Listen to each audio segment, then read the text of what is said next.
So this week, I had actually planned on going in a different direction, going into a different sermon series. And we had been in a series called Pace for the Race.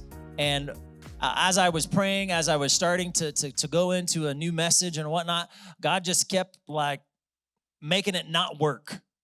And I'm like, okay, God, what are you trying to say? And he's like, we're not done with Pace for the Race. I'm like, we're not done. And so I kind of had this like conversation, well, God, this is what we've already talked about. And so I'm going to give you a quick little recap. So week 1, we talked about this pace for the race, how Jesus set forth a pattern, a rhythm in which he lived by. And in 3 years, he accomplished everything that he needed to do. And in that 3-year period, he had disciples that came along him and followed him. And if you look through scriptures, they pretty much walk everywhere. And as they walk everywhere, Jesus is living at a pace that those around him can keep up and can follow. And we learn that we need to do that in our own lives. We need to live at a pace that those around us can keep up and follow. And we need to allow the Lord to set our pace.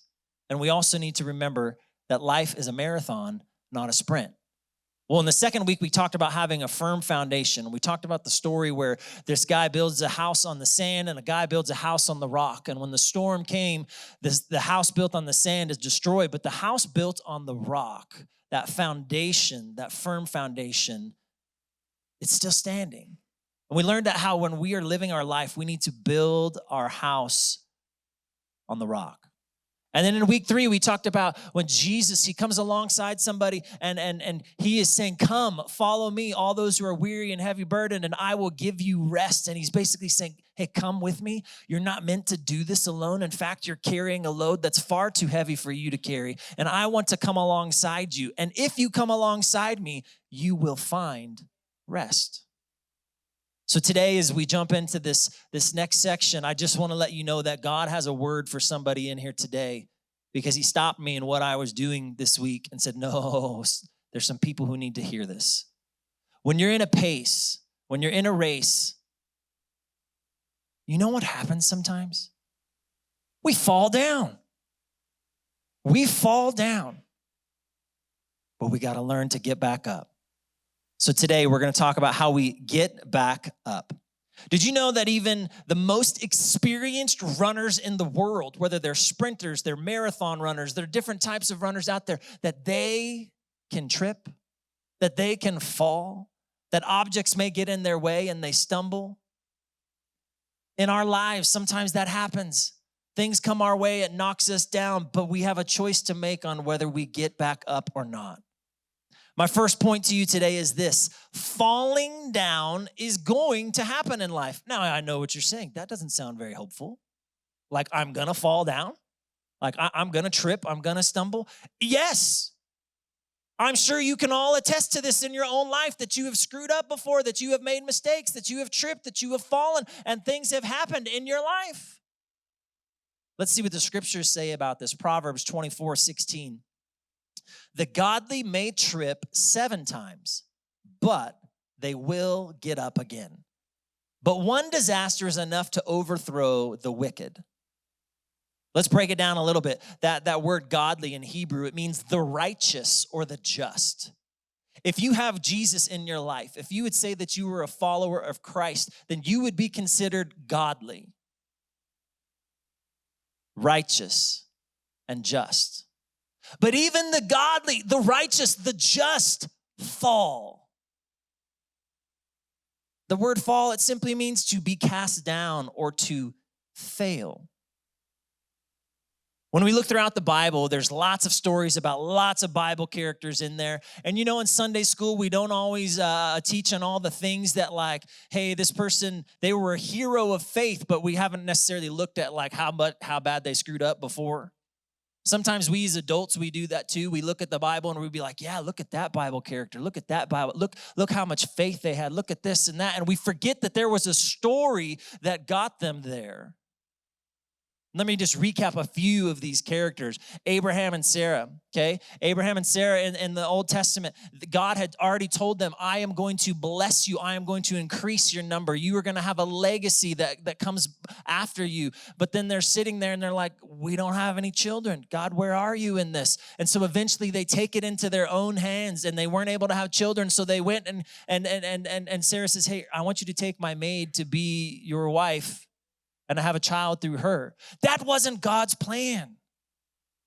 Fast forward the story a little bit, and then God blesses Sarah. And it shows up with an angel and says, you're going to be a mom. And she laughs. What? I'm old, and now I'm going to be a mom? You see, God had a plan. Then we look at a character like Moses in the Bible. We often forget that Moses actually committed murder. He committed murder, and then he ran away. And then the decades of being in the desert, the Lord spoke to him, developed him, matured him, and then God used him to set the people free out of Egypt. Then we can look at a story of King David, who's supposed to be the man after God's own heart. What a title. The man after God's own heart. And he tripped and he stumbled and he fell and his eye came across a beautiful woman. And he went and he slept with her. And she got pregnant. And because of his shame, because of his fear, he tried to go get the husband and bring him back home so that he could cover it up and maybe they would think that it was his kid. But that didn't happen. And so then he sent that husband who was in the military to the front lines, and then he ends up dying in the front lines. So David ends up marrying this woman. They lose this child. But God blesses them with another, who we would know as Solomon, who's considered to be one of the wisest people to ever live. You see, we always look at the hero side, but we forget to look at when they were zeros. Maybe you felt like that in life before, like a zero. There's a journey to be had. Even the righteous stumble and fall, but they get back up. I want you to turn to your neighbor and say, even the godly fall. Now, oftentimes people who've been in church for a while, they think, oh, like all my mistakes, all my failures, that happened before I had Christ in my life. Or maybe a young person, that happened when I was, a teenager or a young adult or whatever. And that happens. But even when you have Jesus in your life, there are going to be times that you stumble and fall. None of us are perfect, no matter how hard you try. We all will stumble and fall. I'm sure if we were to take a poll in the room just right now and be like, how many of you have ever tripped up before in life because of your own poor choices? We could have made poor choices with our finances. We bought something that we could not afford. Maybe it was a car, and now you got this crazy car payment and you can't afford to live. Maybe it was a house that you really couldn't afford to pay the mortgage on, and now you're in trouble financially. Maybe you got involved in a get-rich-quick scheme and it just didn't pan out and you lost your finances. Maybe you're somebody who you have a tendency to be addicted to things. And so in the past, there's been substance abuse. Maybe it was drugs or alcohol or pornography. Maybe you're somebody who has struggled with adultery. Maybe you're somebody who struggles with selfishness, meaning that your priorities are out of order. And maybe it's just all about you and you're trying to pursue wealth. You're trying to pursue your career. And in that fact that you are chasing those things, you leave the ones that you actually love behind. Maybe you're somebody that you've betrayed somebody. Maybe you've lied about somebody. Maybe you have manipulated somebody to get what you want. Even great runners trip, sometimes on themselves. A shoelace can come undone. They step on their shoelace. Sometimes in that stride of running, for whatever reason, their leg moves slightly over and their back foot hits the front foot and they go tumbling on the ground. There are other times when runners are running that they fall down because of other people around them. People who are in a tight race and they're running so close to each other that as they're running, they are bumping and back and forth, and as maybe somebody else is falling down, and because somebody else is falling down, they pulled you down. You ever had somebody pull you down in life before? You ever had somebody in your life screw up and their screw up impacted your life? It changed and altered who you were and what you had to go through, and we can get tripped up by other people. And sometimes in life, we get tripped up because of things that are completely out of our control. Going back to the analogy of the runner could be running, and somebody in that marathon race could be on the sideline and they're cheering them on, and maybe they had a cup or something, they were drinking their water, and they just decided like, whoop, throw it out on the track or on the field or on the path or on the road. And as they do that, the runner comes by and doesn't see it and eats it. Or maybe they're running in an area where the ground isn't level, and as they're stepping off of one thing to the other thing, they trip. There are things in life that may hit you that weren't caused by you, that weren't caused by other people around you, but there are things in life that just happen that you may have no control over whatsoever. We are living in a time in our country right now where inflation is insane. It's hurting people. It's killing people. There are other things that are out of our control, like natural disasters and weather and different things, and your roof just caved in and you got leaks in your house because of the roof and the rain and the snow and all the things. Those are things that are out of our control. Point number 2 is staying down is a choice.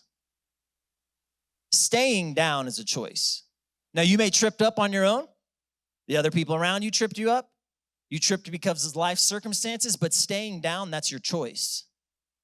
So do you choose to get back up? Back to Proverbs 24:16. The godly may trip 7 times, but they will get up again. Now, it says 7 times.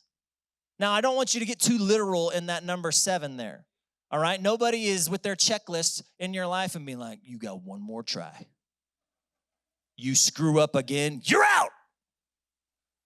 It is implying many times. You are going to trip up and fall many times in your life. And then there's this comma, and then this 3-letter word, but.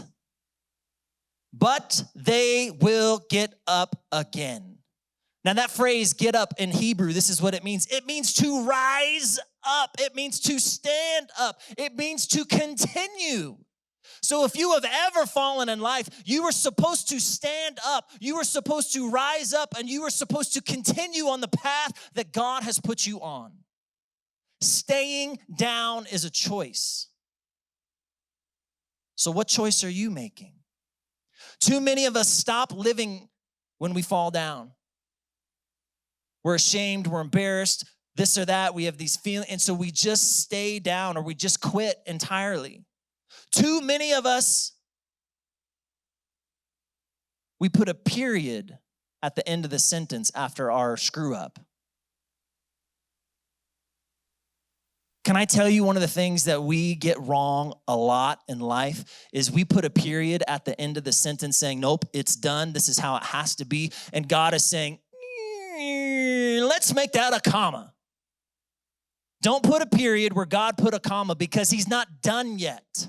You may be stuck on this side of that little phrase of that sentence, but God is saying, we ain't done yet. We're only done if you stay down. You have a choice to get back up and allow him to continue to move in your life.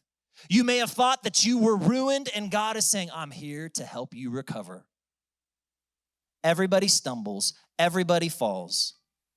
Here's the difference. The righteous, the godly, get back up. Number 3, failure does not have to be final. Failure does not have to be final. It doesn't have to be the end for you. Philippians 1 verse 6 says this, And I am certain that God, who began the good work within you, will continue his work until it is finally finished on the day when Christ Jesus returns. All right, so it says that God is still working on you. You are a work in progress. You are not perfect, but you should be progressing. So yeah, you stumbled, you failed. There's probably going to be some consequences to that, some things that you got to walk through, some prices that you got to pay, some things that you got to do. Maybe you need to go to rehab. Maybe you need to get some therapy, whatever it is, but keep moving forward. Some of you in this room today, you are perfectionists. Some of the young people in the front, I know, are perfectionists. Perfectionists. We hold ourselves to a high standard. Now, I speak from experience here. We will hold ourselves to such a high standard that nobody could meet. Perfectionists also do this to other people around them, and they're not always aware. They try to hold everybody else to that unachievable standard. And as they do that, they make some people's lives around them miserable. Why can't you do this? Why can't you be more like me? Why can't you? First off, none of us are perfect. And those of us who are perfectionists, here's what's going to happen. When you fall hard. And shame sets in. Fear sets in. Rejection, embarrassment. And a lot of times when perfectionists fall, they don't want to get back up again. They feel like they've blown it. They feel like they've blown their opportunity. You know, God, he is so patient with us. He doesn't give up on us. He is there for us. God doesn't judge or condemn when you stumble.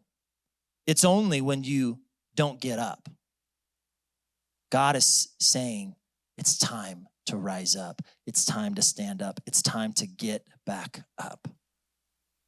For any of you in the room, if you've ever had a child, a baby, when they're in development, they kind of start on their belly, right? And then maybe they kind of start to roll, and they maybe push up with their arms. And as they do these little things, they're building the little muscles in their arms. And then they get to a point where they can kind of get up on their knees and their hands. And as they do this, then they start to kind of like, move a little bit. And in that crawling phase, they're probably going to fall down. But hey, they want to keep moving. They keep trying. They're getting stronger. And then the baby gets it in their head one day. Why am I crawling when I can walk? And so they go over to something. They find something. They pull themselves up.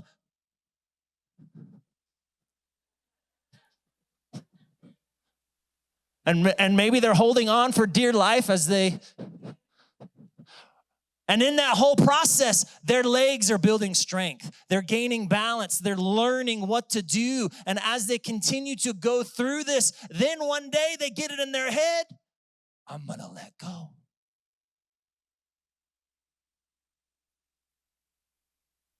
And they take a step. And they fall on their face. Or they take a step and their ankle gives out. Or they try to take a step and they fall on their rear. Now, here's what a terrible parent would do. A terrible parent would see their child who's trying to walk, but they just fell down. And a terrible parent would be like, why are you even trying? You're clearly not strong enough. You're clearly not coordinated enough. Just stay down. You don't have any reason to get up. Just stay down. That's an awful parent. A great parent. Let me help you up. And maybe you start to do one of these where, hold my finger. They get their little balance as they're walking. Right? And you may end up carrying them in your one arm. But then as they're getting their balance, they're getting their strength, as they're progressing, as they're growing, developing. They get to the point where they're going to try to take the step again. And maybe they get that one step and they're like, oh my goodness, I've never done this. What do I do now? I think I'm going to fall. And they fall. And maybe they put 2 steps together. And then this is when mom and dad, you're like getting the camera out, like, whoa, we got to video this, we got to video this. And then you're standing there and you're like, come on, baby, come on. You can do it. You can do it. Come on, come on, come on. Like you're so excited for them. And they take that step and like maybe you put your hands out right in front of them, but you know you're just going to keep moving, but you're trying to reassure them, right? And as you're doing this right there, they take that step and you take a little step back. Come on, come on. You're walking, you're walking. That's what a great parent is doing. Right now, there's gonna be a lot of stumbles, a lot of falls, right? That kid is gonna cry probably a lot. They might bump their head, they're gonna bump their elbow, they're gonna hurt their foot, whatever it may be, but you're encouraging them to get back up. And can I just tell you, I feel like God is in heaven. He's looking down at us and he is right there saying, come on, come on. Come on, you can do this. Yeah, you fell down, but it's time to get back up. I didn't create you to crawl. I created you to walk. So let's do this together. Let's get back up and go.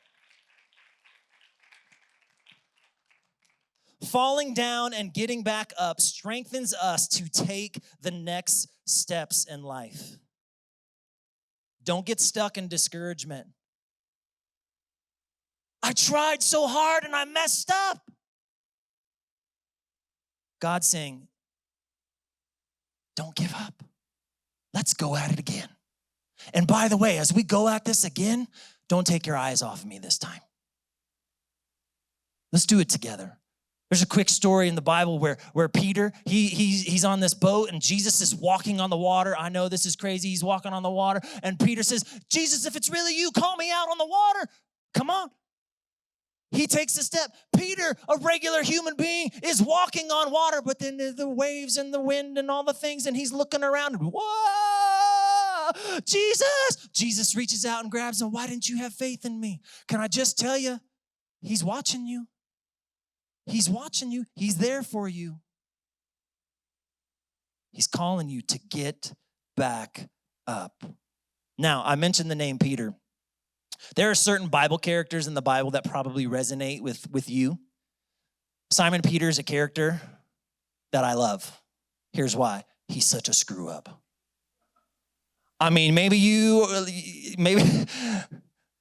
this isn't the right thing to do, but a lot of us do this in life. We kind of compare ourselves to other people like, man, we're not as bad as them.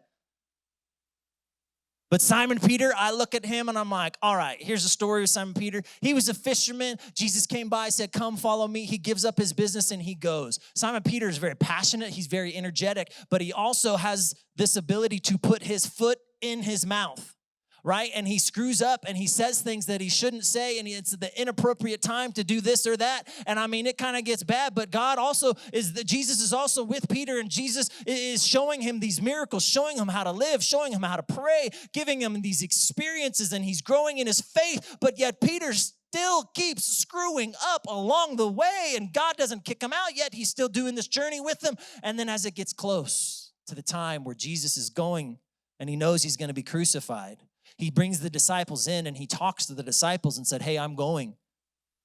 And Peter's like, that will never happen. Jesus is like, get behind me, Satan. Fast forward the story, and then he's continuing to talk about this, and he's like, Peter, just so you know, you're going to deny me 3 times before the night is over. No, I'm not. I love you, Lord. It'll never happen. They come arrest Jesus, and as Jesus is taken away, the disciples scatter in fear. Peter somehow stays close by as this whole trial and situation is happening. He stays close by, and 3 different people come by and ask him, hey, you're a follower of Christ. No, I'm not. You are. You're a follower of him. I'm not. And he's, no. And then the rooster crows. And I imagine that Peter in that moment, he felt such shame. He felt such rejection. He felt such embarrassment. And wouldn't you know that it wasn't just him that knew about his problem? You ever know when there's other people around you and they know about your screw up too, and now the whole school knows? Now the whole workplace knows, the whole neighborhood knows, the whole town knows. Thank you, Tehachapi Rants and Raves.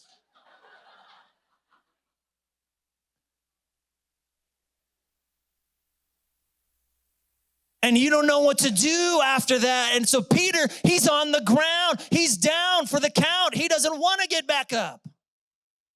Jesus goes to the cross. He's placed in the tomb. 3 days later, he rises from the dead. Some women are the first people that see him. He gives them this message. Look in your Bible, Mark 16, verse 7. Mark 16, verse 7. Now go and tell his disciples, this is Jesus talking, including Peter, that Jesus is going ahead of you to Galilee. You will see him there, just as he told you before he died. Wait a second. So Jesus, he shows up. He's talking to this woman. Hey, I want you to go tell my disciples. By the way, tell Peter. He's the only one that's called out by name. He's the only one that's singled out. And why do you think it's this way? Because he probably felt as an outcast, I screwed up so bad. I can't even consider myself a disciple of Christ anymore. And Jesus calls him by name. He's sending some messengers to him, saying, it's not done yet. God will sometimes send people in your life to tell you, it's not done yet. Don't quit.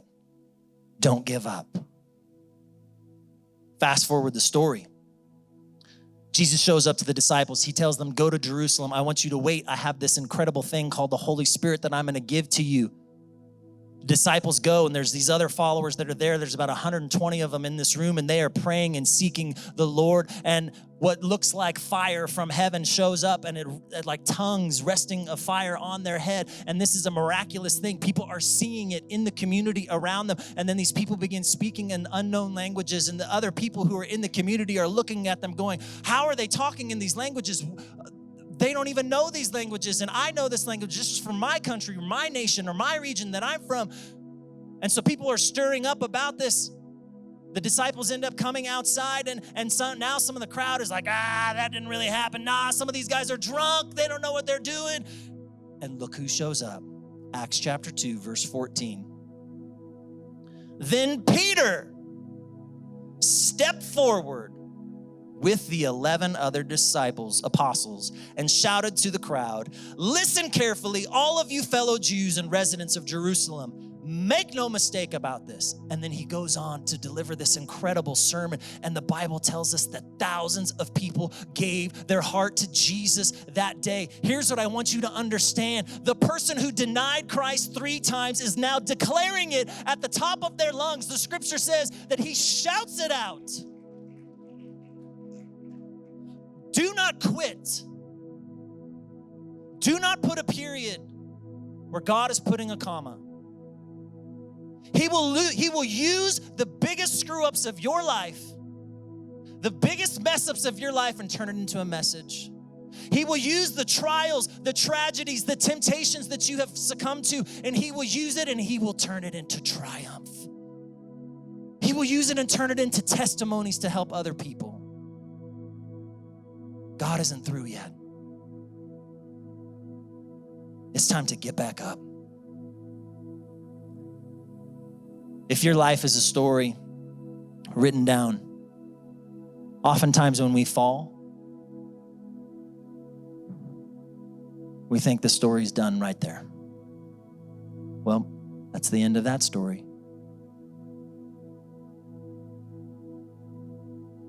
God really wanted me to tell you today, it's not over.